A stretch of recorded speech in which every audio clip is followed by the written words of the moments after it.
LNG atau Liquefied Natural Gas adalah gas alam yang dikondensasikan jadi bentuk cairan dengan cara diproses di fasilitas LNG. LNG telah menjadi sumber energi bersih yang signifikan, terutama karena emisi karbon rendah dan ketersediaannya yang melimpah. Untuk memfasilitasi transportasi LNG dalam jarak jauh, digunakan kapal khusus yang disebut kapal tanker LNG. Kapal-kapal ini mampu membawa jumlah LNG dalam jumlah yang masif. Jika kapal ini sudah begitu besar, lalu seberapa besar galangan kapal yang digunakan untuk membangunnya? Tanker LNG telah menjadi komponen penting dalam industri energi global selama beberapa dekade. Selama bertahun-tahun, desain dan kapasitas kapal tanker LNG telah mengalami perkembangan yang signifikan. Saat ini, kapal pengangkut LNG terbesar di dunia adalah kapal Humax LNG yang dapat membawa hingga 1,6 juta barel LNG milik Qatargas. Qatargas memiliki 14 kapal LNG Humax. Kapal ini memiliki panjang sekitar 354 meter, lebar 55 meter, dan draft maksimum 12 meter. Pertumbuhan dan permintaan akan LNG sebagai sumber energi yang lebih bersih dan efisien telah menyebabkan peningkatan jumlah kapal tanker LNG. Menurut Statista, pada tahun 2021, diperkirakan terdapat sekitar 700 kapal pengangkut LNG di seluruh dunia.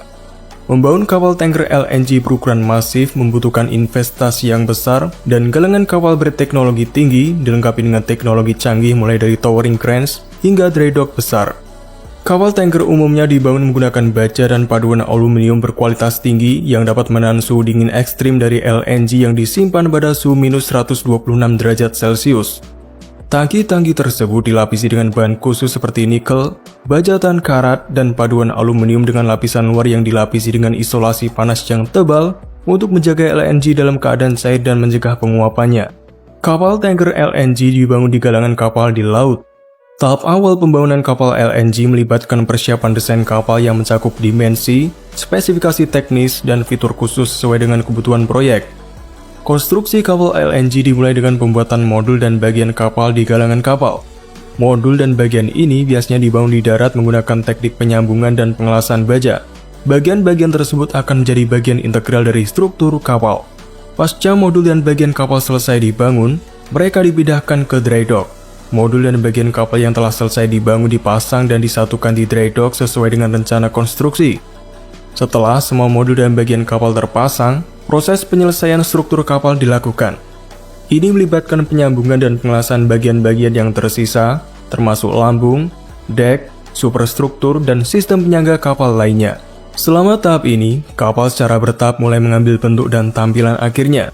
Setelah struktur kapal selesai, kapal tanker LNG masuk ke tahap perlengkapan di mana personel harus menarik sekitar 431 km kabel, membuat 3000 sambungan pipa, dan menginstal beberapa lengan pemuatan LNG, serta sistem dan peralatan lainnya termasuk mesin. Setelah semua sistem dan peralatan terpasang, kapal LNG akan menjalani serangkaian uji coba untuk memastikan kelayakan dan keamanan. Tes ini meliputi uji kebocoran, uji sistem, uji berlayar, dan uji keandalan kapal secara keseluruhan.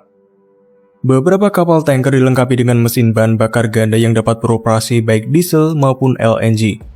Mesin-mesin ini lebih ramah lingkungan dan lebih ekonomis dibandingkan mesin diesel konvensional. Karena sifatnya yang unik, LNG membutuhkan tenaga kerja khusus untuk konstruksi dan operasinya. Di sisi lain, proses pengiriman LNG adalah proses yang cukup kompleks. Pemuatan dan pemindahan dilakukan melalui pipa yang terhubung ke fasilitas di tepi pantai. Pelabuhan muat dilengkapi fasilitas untuk mengkondensasi gas sebelum dimuat. Sementara terminal penerima memiliki fasilitas untuk merubah LNG menjadi gas. Metode transportasi laut yang cukup canggih adalah floating transfer terminal atau terminal transfer mengapung. Dalam metode ini, sebuah tongkang akan berpindah-pindah dari dan ke kapal LNG yang bersandar hingga jarak 8.000 meter di lepas pantai. Sistem pemegang selang hibrida yang memungkinkan koneksi yang aman dengan kapal LNG menggunakan tongkang sebagai fondasi untuk transfer.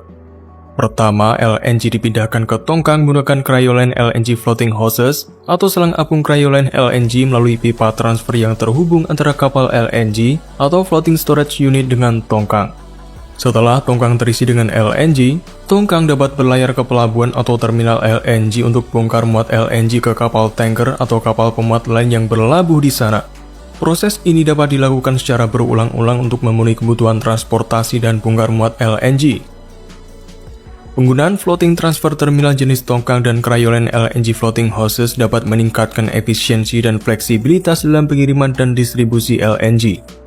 FTT jenis ini juga dapat digunakan di daerah-daerah yang sulit dijangkau atau tidak memiliki fasilitas bongkar muat LNG yang memadai.